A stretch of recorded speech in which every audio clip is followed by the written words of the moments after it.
بسم اللہ الرحمن الرحیم۔ قرآن کریم کی تعلیم ہے کہ جو لوگ ایمان لاتے اور اچھے عمل بجا لاتے ہیں وہ ان باغوں کے وارث ہیں جن کے نیچے نہریں بہہ رہی ہیں۔ جو رشتہ نہروں کا باغ کے ساتھ ہے وہی رشتہ اعمال کا ایمان کے ساتھ ہے۔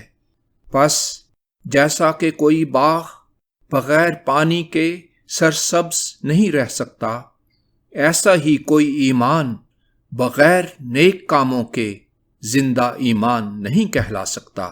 اگر ایمان ہو اور اعمال نہ ہوں تو وہ ایمان ہیچ ہے، اور اگر اعمال ہوں اور ایمان نہ ہو تو وہ اعمال ریاکاری ہیں۔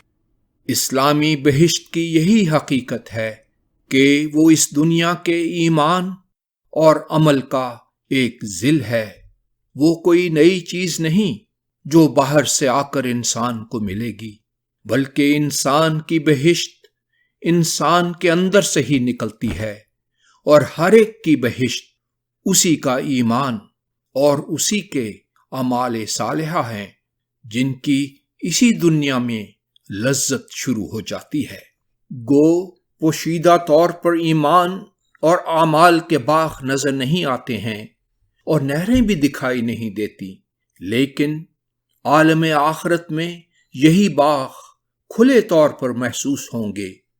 خدا کی پاک تعلیم ہمیں یہی بتلاتی ہے کہ سچا اور پاک اور مستحکم اور کامل ایمان جو خدا اور اس کی صفات اور اس کے ارادوں کے متعلق ہو، وہ بہشت خوشنما اور باآور درخت ہے، اور اعمال صالحہ اس بہشت کی نہریں ہیں۔